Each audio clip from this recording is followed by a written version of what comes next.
Que a graça e a paz do Senhor Jesus seja hoje e sempre no seu coração, amém? Se você puder, abra sua Bíblia em Êxodo capítulo 6, do verso 2 em diante. Quantos acharam, digam glória a Deus. Amém. Pode colocar o tema da palavra. Hoje nós vamos falar sobre o plano de Deus, amém? Aleluia. Êxodo capítulo 6, verso 2 em diante. Deus disse ainda a Moisés: Eu sou o Senhor. Apareci a Abraão, a Isaque e a Jacó, como Deus Todo-Poderoso. Mas pelo meu nome, o Senhor, não me revelei a eles. Também estabeleci com eles a minha aliança para dar-lhes a terra de Canaã, terra onde viveram como estrangeiros. Além disso, ouvi o gemido dos israelitas, a quem os egípcios mantêm escravos, e lembrei-me da minha aliança. Por isso, diga aos israelitas: eu sou o Senhor. Eu os livrarei do trabalho pesado imposto pelos egípcios. Eu os libertarei da escravidão e os resgatarei com o braço estendido e com poderosos atos de juízo. Farei de vocês o meu povo e serei o Deus de vocês. Então vocês saberão que eu sou o Senhor, o Deus, o seu Deus, que os liberta do trabalho pesado imposto pelos egípcios. Eu os farei entrar na terra que com mão levantada jurei dar a Abraão, a Isaque e a Jacó. Eu a darei a vocês como propriedade, pois eu sou o Senhor. Glória a Deus. Esse texto é a base daquilo que nós vamos falar aqui agora nessa tarde. E pela graça do Senhor, nós temos aqui isso como algo que nos traz revelação, porque se aplica à nossa vida e à nossa caminhada com Deus. Aqui o texto ressalta muitas vezes que ele fala: eu farei isso por quê? Porque eu sou o Senhor. Aqui não tem a ver com o desejo de Moisés, não tem a ver com quando Abraão respondeu a Deus, tem a ver com a vontade de Deus. Foi Deus que começou a história com esses homens. Não foram eles que escolheram simplesmente viver essas coisas. Eles responderam ao chamado do Senhor. Essa história não começa aqui nesse texto de Êxodo capítulo 6. Começa lá em Gênesis capítulo 12, quando pela primeira vez o Senhor fala com Abraão. Ele fala: sai da tua casa, do meio da tua parentela, que eu te mostrarei uma terra. Abraão não sabia qual era essa terra. Abraão nunca tinha pisado nessa terra. Mas Deus escolheu um homem para cumprir um propósito, amém? Aqui Moisés é só mais uma peça dessa construção. Assim como a palavra do Senhor nos diz, nós somos pedras em uma edificação que não é edificada por nós. Somos simplesmente parte do propósito de Deus, amém? Essa palavra nos mostra que, através daquilo que Deus liberou, 7 gerações foram impulsionadas para um lugar. Começou lá em Abraão, passou por Isaque, passou por Jacó, passou pelos filhos de Jacó, passou pela geração do Egito, passou pela geração do Êxodo, até chegar na geração de Josué, para simplesmente eles entrarem numa promessa que em 7 gerações foi revelada. 10 vezes de forma direta a palavra de Deus nos mostra que essa palavra foi dada a eles. E o Senhor continua insistindo nas suas promessas, até que uma geração consegue responder a Deus de forma veemente. O Senhor levanta Josué para finalmente conquistar aquilo que ele declarou, primeiramente a Abraão. O bom é que o texto nos mostra que o Senhor não falou que Abraão entraria nessa terra. No livro de Atos, no livro de Hebreus, a gente vê que eles passaram como peregrinos naquele lugar, mas que eles nunca possuíram aquela terra. E é por isso que a gente pode ver que na trajetória, se nós simplesmente passarmos pela vida, pode ser que a gente passe batido. Se a gente simplesmente viver como cristãos quietinhos, passando pela vida, pode ser que você não vai ter muitas lutas. A palavra não mostra Abraão matando os gigantes que Josué matou. A palavra de Deus não mostra Isaque tendo problemas como Josué teve. Não mostra Jacó tendo tantos problemas e adversidades como Josué e Caleb teve. Não mostra, porque eles foram peregrinos, eles estavam passando por ali. Mas o dia que Deus levantou uma geração para possuir uma terra, aí eles tiveram muitos problemas. Porque agora eles não iam passar por um lugar, eles iam governar aquele lugar. E para governar, você tem que estabelecer um trono para o Senhor. E isso dá trabalho. Então a gente vê aqui que nesse lugar onde nós temos o plano de Deus, o que nos impulsiona a ir para esse lugar, já que ele é tão cheio de desafios? A palavra que foi liberada. Pois uma palavra só nos basta para nos levantar e nos posicionar. Quando Deus fala algo, Pode ter certeza, aquilo vai ser gerado, seja através de você ou de outra pessoa, pois a palavra de Deus vai vir e trazer algo à existência. Pode ter certeza. Até os elementos da terra respeitaram e responderam quando algo foi liberado sobre eles. Quanto mais o ser humano, quanto mais a nossa geração. Então, se uma palavra foi liberada, isso é o suficiente. Essa palavra liberada foi o suficiente para Abraão levantar, pegar as suas coisas e se mudar e começar a peregrinar por um lugar. Essa palavra foi o suficiente para fazer com que Moisés pegasse um povo que estava escravizado e com mão forte e poderosa do Senhor retirasse esse povo do Egito. Mas também essa mesma palavra colocou Josué diante de uma promessa e foi o suficiente para fazer ele acreditar que Deus daria aquela terra. Aqui nós podemos perceber que diante de uma palavra, a gente pode ter certeza que Deus cumprirá o que foi dito. Só que quando Deus libera uma palavra, nós sabemos que promessa tem processo, né? Então aí o Senhor nos leva por um caminho. E a maioria de nós, sabe qual que é a nossa tentação? Quando Deus fala que vai fazer algo, nós queremos que Ele faça agora. Deus falou? Então eu quero viver isso agora. E a sua vontade é que Deus seja imediatista. Porque você acha que só porque Ele liberou você está pronto. Só que a palavra do Senhor nos mostra que quando Ele tirou o povo do Egito, Ele não levou eles pelo caminho mais rápido. Não levou eles pelo caminho mais curto. Levou eles pelo caminho mais seguro. E às vezes o caminho mais seguro não é o caminho mais rápido. Nós podemos ler aqui em Êxodo capítulo 13, que o Senhor leva eles por um lugar. E qual é o lugar que o Senhor leva? Quando o faraó deixou o povo sair, Deus não os levou pela rota da terra dos filisteus, embora fosse o caminho mais curto. Deus disse, se o povo se deparar com a guerra, poderá mudar de ideia e voltar para o Egito. Tem hora que se Deus começar a fazer aquilo que Ele declarou de cara, e fazer rapidamente, você vai desistir. Eles não estavam prontos para passar por aquele lugar, por aquele caminho. Ainda que fosse o mais rápido, eles poderiam voltar atrás. Muitas vezes a gente teme, logo de cara. Assim que Deus nos coloca num lugar, numa nova missão, num novo nível, se for tudo muito rápido, pode ser que a gente desista. E a gente queira retroceder para a posição antiga que a gente estava. Mesmo que lá, ali, poderia ser escravidão. A gente acaba querendo ficar por ali. Porque a gente teme. Então o Senhor, sabendo qual é o nosso coração, Ele até fala o que Ele vai fazer. Mas Ele não faz de uma maneira muito rápida. Porque você tem que aprender a confiar. E confiar é uma crescente. Você vai vendo rapidamente que Deus vai mostrando os seus feitos. Mas você vai crescendo em fé. É de fé em fé, de glória em glória. E você tem que aprender que o seu coração está sendo moldado. E Deus está preparando você para entrar nos lugares que Ele falou que você entraria.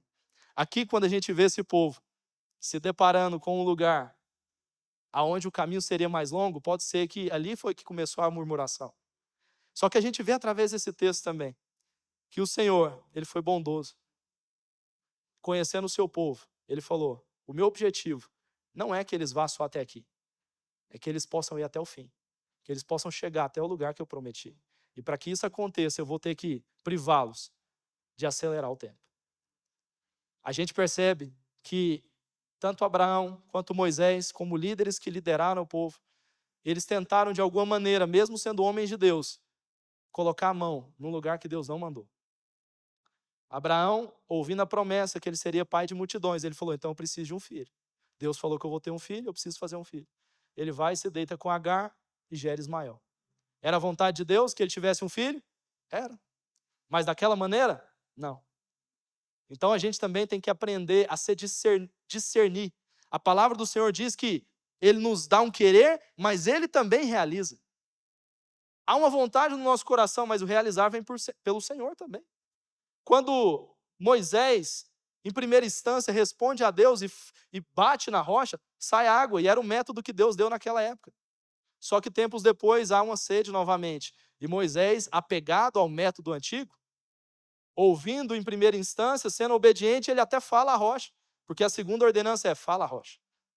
Não é para bater mais, é para falar. Só que Moisés, desesperado, apressando o tempo, fala, eu acabei de falar e não saiu. Ele não falou 2 vezes, ele não falou 3, ele não insistiu, ele falou e não saiu, ele foi logo para o método antigo. Ele falou, rapaz, eu preciso de resultado. O povo está murmurando, o negócio está ficando pesado do meu lado, e eu preciso dar resultado. Então vamos fazer o seguinte, vamos para o método que eu conheço. E muitos de nós achamos duro aquilo que Deus fez. Nossa, Moisés andou tantos anos com o Senhor, e de repente Deus troca ele, só porque ele bateu na rocha. Esses pecados contra a autoridade de Deus são os mais sérios. Quando Moisés fala que confiava mais no método do que na palavra de Deus, era sinal que ele poderia estar começando a perder o coração. E poderia ser que se o Senhor deixasse ele permanecer diante do povo, todo o povo pereceria por causa da rebeldia de Moisés. Então, é melhor trocar o líder para que não pereça todo mundo, todo o povo. E o Senhor precisa levantar uma nova geração. E o Senhor vem com Josué. Aqui a gente percebe que os homens de Deus, por mais que confiam em Deus, em alguns momentos podem ter crises. E podem querer recorrer aos recursos que já viram dar resultado antes. Mas o plano de Deus vai prevalecer. Só que em terceiro ponto, nós temos a escola do deserto, e nessa nós vamos nos deter um pouco mais. Aqui nós já vemos que o povo já tinha passado por algumas provações. Já faziam 3 dias que eles estavam peregrinando em sol escaldante. E fala que ainda não havia água para eles beberem. Eles ainda não tinham se saciado na sua sede. Eles já tinham deixado Faraó para trás, já tinham saído do domínio de Faraó, mas agora estavam peregrinando numa terra aonde não tinha deleite, não tinha nenhum tipo de prazer, não tinha saciedade. É como aqueles primeiros dias do novo convertido, né? Ele fala assim, cara, parece que antes estava tudo em paz, mas agora o inferno se levantou contra mim, essa trajetória é tão difícil, achei que não teria lutas. Que trajetória difícil é essa?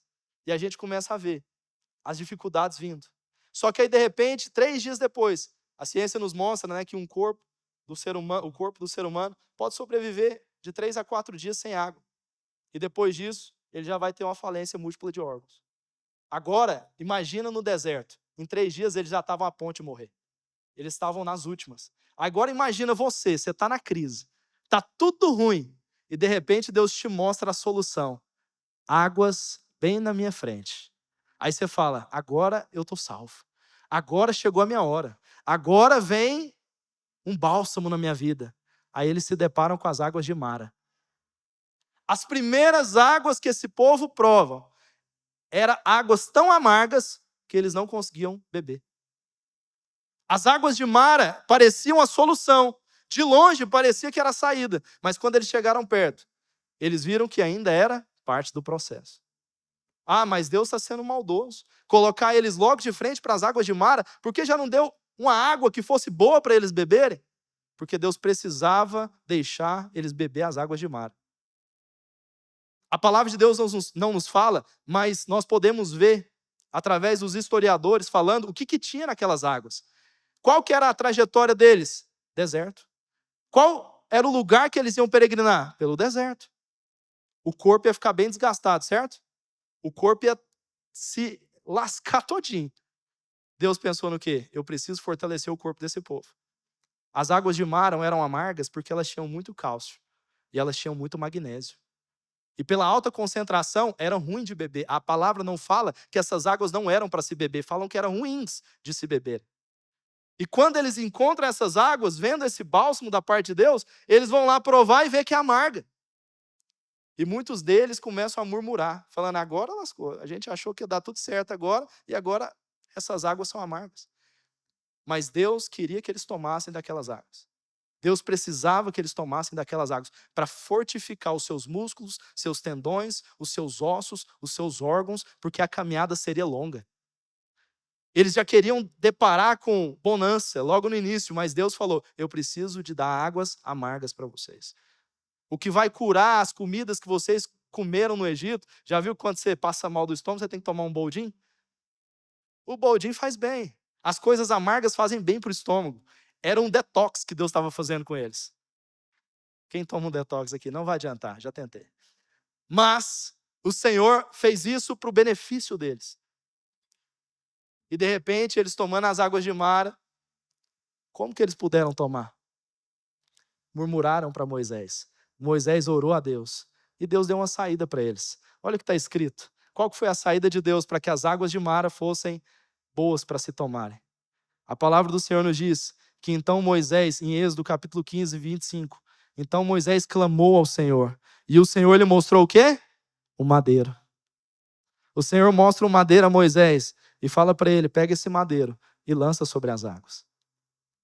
Só tem uma forma da gente passar pelos processos de Deus que podem ser até amargos para nós. Isso aqui pode ser coletivo ou pessoal. Pode ser o contexto de uma igreja ou individual. Só tem um jeito da gente passar pelas provações do Senhor, com o madeiro sobre as águas. É quando a gente lança sobre o lenho, ou lança o lenho sobre as nossas aflições. A palavra do Senhor diz que nós teríamos aflições, mas que a gente poderia ter bom ânimo, pois Ele venceu. Quando nós estamos passando por dias difíceis e amargos, Deus não vai nos livrar deles, mas vai fazer a gente suportar através da cruz de Cristo. E a gente pode perceber que aqui o Senhor faz o que tinha que ser feito, mas dá uma provisão de suportar. Vocês vão tomar as águas, mas vocês vão suportar. Eu não vou trocar as águas, vão ser essas mesmo, mas vocês vão dar conta de beber. E aqui o Senhor mostra o seu cuidado. Eu preciso que vocês bebam, mas eu vou fazer vocês suportarem esse processo. Em segundo lugar, a gente vê a falta de comida. Agora tem a falta de prazer no meio da caminhada. Porque comida fala de prazer, de deleite. E aquele povo olhando, lembrando, mesmo escravo, tinha tanta comida na panela, mesmo sendo legume, carne, era a mesma coisa, era, mas a gente tinha cebola, pimentão. Eles estavam com saudade de cebola e pimentão do Egito. Mas para quem está no deserto sem comida, pimentão e cebola é um banquete, é ou não é? E aí o cara lembra da vida que ele levava antes do Senhor. Talvez você está aqui entre nós e o seu caso é como o de Zaqueu. Quando você vivia sua vida mundana, você passava as pessoas para trás, vivia de forma dissoluta, e talvez você até enricou com isso aí. Só que aí quando você converteu, Deus mudou sua vida, sua história. E aí agora, começa a pesar porque você tem que ser honesto. Agora você não só nega imposto mais. Agora você não passa as pessoas para trás mais. E aí você não tem os deleites e prazeres que você tinha antigamente, que eram através do dinheiro sujo que você ganhava. Mesmo que escravo do pecado, você fazia aquelas coisas. E agora você está tendo saudade. Saudade de viajar quando eu queria. Saudade de viver de forma que tinha regalia para tudo. E agora Deus fala para você ser um homem correto, uma mulher correta. E você lembra que agora não dá para ter tanta regalia mais. Agora eu preciso ser honesto. Aí você perde o prazer. Porque agora você ganha menos. Agora, não passando as pessoas para trás, você tem que ser uma pessoa que orça muito bem as coisas. E você começa a ter saudade da vida que você levava no Egito, quando você é escravo do pecado. Só que aí o Senhor fala, eu não vou deixar vocês na vida cristã sem prazer. Eu não vou deixar vocês nessa vida sem deleite. Só que eu vou dar um pão que não é do seu esforço. Esse prazer não vai vir através das suas mãos, vai vir através de mim. O Senhor, ao ouvir a murmuração, ele responde a Moisés. E ele fala, eu vou dar pão para vocês. Então o Senhor responde eles em Êxodo 16, 4, dizendo assim, então disse o Senhor a Moisés, eis que vos farei chover pão do céu. E o povo sairá e colherá diariamente a porção de cada dia, para que eu ponha à prova se anda ou não na minha presença. Aqui o Senhor dá pão a eles. Mas qual é esse pão? Aqui, na revelação que eles tinham, quando a gente está passando pela prova, a gente não percebe. Presta atenção na coisa. Quando você está passando pela dificuldade, você não percebe o que Deus está trazendo de provisão. Você acha que é só pão.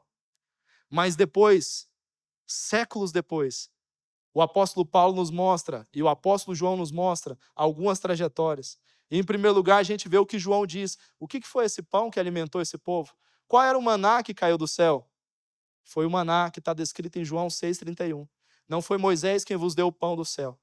Foi o meu Pai quem vos dá o pão verdadeiro, o pão que desce do céu. Porque o pão de Deus é o que desce do céu e dá vida ao mundo. Eu sou o pão da vida. Aquele que vem a mim nunca terá fome. Quem crê em mim jamais terá sede. Quando aquele povo comeu no deserto do pão, eles estavam comendo o próprio Cristo. O próprio Senhor estava alimentando, o próprio Senhor estava trazendo suprimento para as suas necessidades. Mas depois o povo não sendo o suficiente, já o tanto que tinha murmurado. Eles vêm e começam a ter sede novamente. E o Senhor novamente traz provisão. A palavra nos mostra que eles murmuraram e o Senhor falou, vai sair água, uma água que vai descer e vai sair da rocha. Moisés batendo nessa rocha, essa rocha deu água, uma água que jorrou.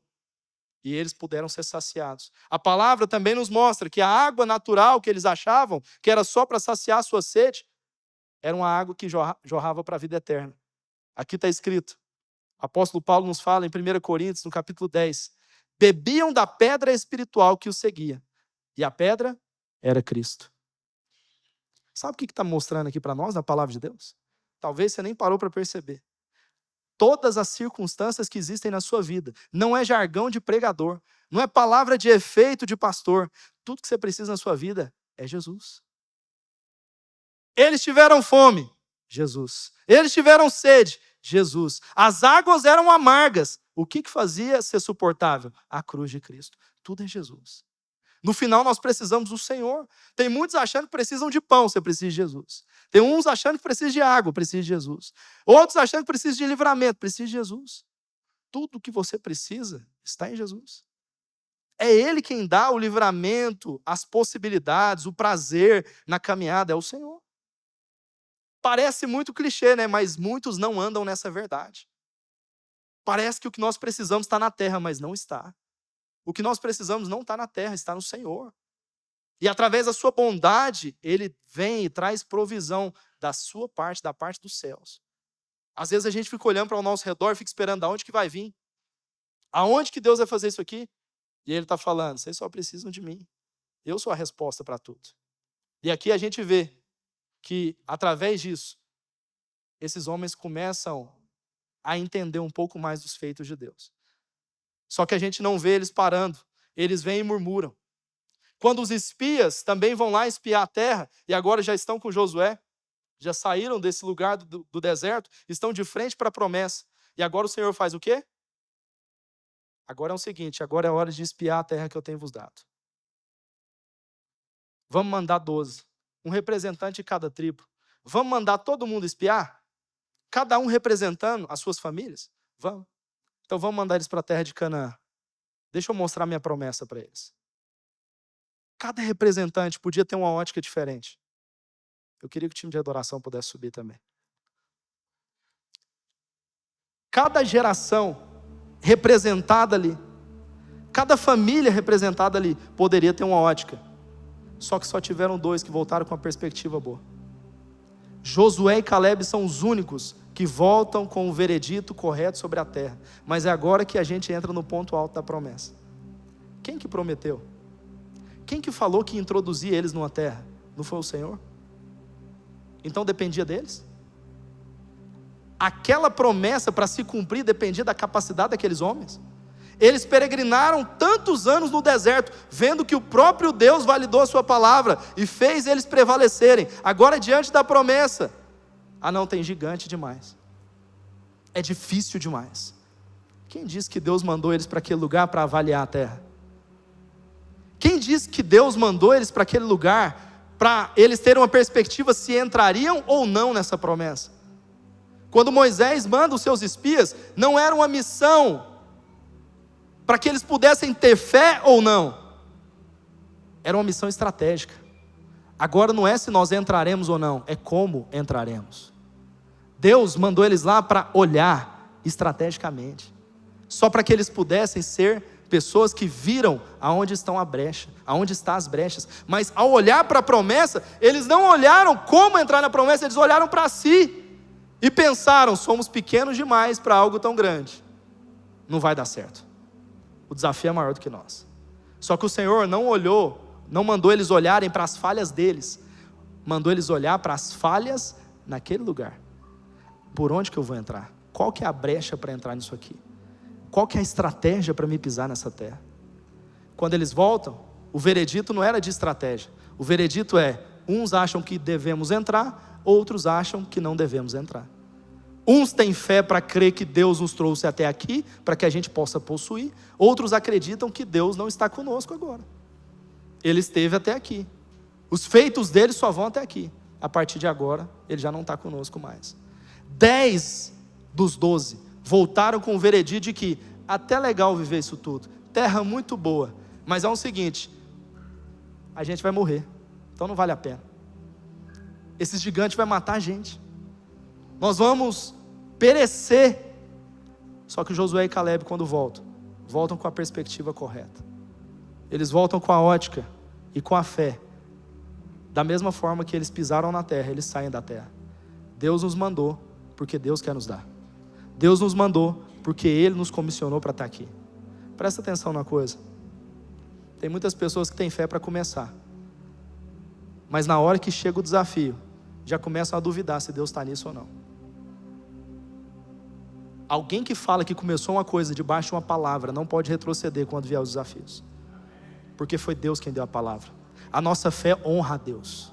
A nossa fé honra a Deus. A sua incredulidade é como colocar Deus por mentiroso naquilo que Ele te prometeu. A sua incredulidade é uma desonra quanto à soberania do Senhor, mas a tua fé honra a palavra que foi liberada. Presta atenção numa coisa. Um dia foram enviados 12 e 10 voltaram contaminando o povo. Agora Josué é o líder, Moisés morre. Deuteronômio 34, Moisés é sepultado. Josué capítulo 1, o Senhor começa uma nova história. Primeira coisa que Ele pede para Josué, e eu peço em nome de Jesus que depois você só avalie tudo que eu falei, que eu acho que você não entendeu, que você vai chegar no final agora e você vai recapitular tudo. Agora o Senhor chega com Josué e fala: filho, seja forte, corajoso. Assim como eu fui com Moisés, eu serei com você. Da mesma forma que eu fui com ele, eu estou indo contigo. Eu não trouxe Moisés até aqui? Pois é, eu vou te levar até lá. Eu não fui fiel com Moisés? Eu vou ser fiel com você. Eu não venci todas as batalhas enquanto vocês estavam peregrinando naquele deserto? Pois é, agora quando você pisar nessa terra, eu vou vencer todos por você também. Josué, só te peço uma coisa: seja forte e corajoso. Não te desanimes.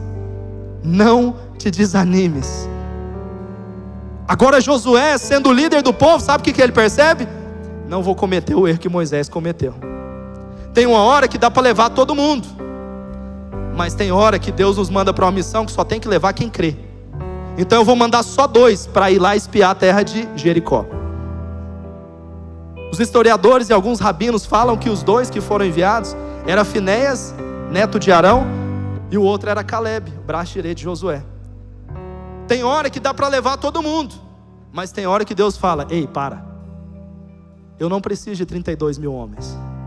Ainda que vocês tivessem 32 mil homens, eu estou falando aqui da história de Gideão, para fazer um paralelo. Ainda que vocês tivessem 32 mil homens, não seria o suficiente. Então, vamos levar só quem acredita nisso aqui. Vamos levar só quem está entendendo o que está fazendo. Quando Josué manda 2 espias, parecia inseguro. Como assim, Jericó, 2 espias, vão matar esses espias? Não, mandou os caras certos.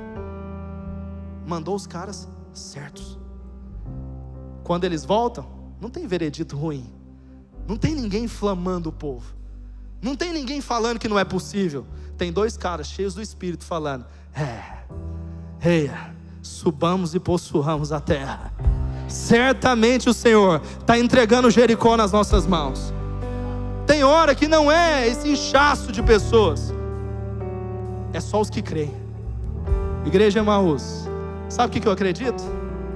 Sabe quem vai liderar a GR na nossa casa? Os que creem. Sabe quem que oferta nessa obra? Os que creem. Sabe quem vai dizimar nessa casa? Os que creem. Sabe os que vão ser pastores nesse ministério? Os que creem. Os que vão ser enviados o dia que precisar ser enviado? Os que creem. Deus não vai enviar quem não crê. Deus não vai levantar pessoas que não estão acreditando. Agora já deu. Agora é a hora de conquistar o que Deus nos mandou. Deus tem nos dado visão há muito tempo, mas chegou um tempo de conquista, e só vai entrar nesse lugar os que creem. Essa distinção não é feita por Deus, é feita por você. É você quem decide entrar nisso ou não.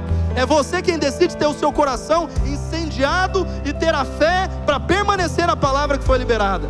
Mas se você não crê, não dá para você entrar. Tem hora que você vai fazer coisas que não faz sentido nenhum. Como assim, Deus? Durante 7 dias eu vou ficar sitiando esse lugar, e no 7º dia eu vou dar 7 voltas e tocar uma trombeta. Não faz sentido. Rapaz, estou andando com Deus. As coisas não precisam fazer sentido para mim não. Eu preciso ser obediente. Eu preciso prevalecer. Até aqui na obediência deu tudo certo. Para que a partir de agora eu vou desobedecer? Ah, mas não faz sentido. Problema.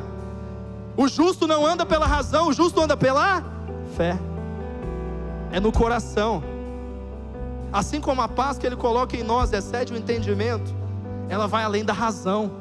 Tem hora que o Senhor nos pede coisas que não faz sentido, parece que não é para nós, mas o Senhor fala, é para vocês. Vamos lá, vocês confiam em mim? Eu estava até agora alimentando a fé de vocês para esse grande momento onde vocês colocariam a fé de vocês em xeque. Vamos lá, e aí, vai fazer sentido para você? Quando Deus começar a chamar alguns irmãos aqui, vai fazer sentido para você? Até agora Deus está esticando a sua fé, mas como que vai ser a sua postura diante do chamado de Deus? Fique de pé onde você está. Aqui nós podemos perceber uma coisa. Josué tinha certeza que Deus daria aquela terra. Irmãos, não se apoie agora naquilo que você está pensando de forma pessoal. Presta atenção. Até os propósitos individuais aqui estão cooperando para o propósito eterno de Deus. Nós estamos falando de crer para mudar uma geração, de como igreja tocar aquilo que Deus quer tocar na nossa geração. Eu falei para vocês de 7 gerações que passaram até chegar em Josué. Tem uma completude aqui. Deus está levantando uma geração que pode entrar num lugar que outros só peregrinaram pela essa terra. Aí pode ser que nós vamos ter que matar gigantes que alguns não mataram. Vamos ter que viver coisas que alguns não viveram. E todos eles que antecederam fizeram algo para preparar o caminho e para culminar no propósito de Deus. Só que tem hora que chega um momento que Deus não pode fazer mais com aqueles que querem só fazer parte do rolê. É para quem está entendendo o que está fazendo. É para quem de fato o Senhor comissionou para essa obra. Como eu disse para vocês, tem hora que o medroso vai ficar pelo caminho. O incrédulo, é melhor que ele nem vá, senão ele vai contaminar aqueles que estão em dúvida. Tem hora que Deus levanta pessoas para encorajar o seu povo. É Josué e Caleb. É pessoas que não vão desapontar aquilo que Deus falou. Não vão retroceder diante daquilo que o Senhor disse. Vão prevalecer diante da promessa do Senhor.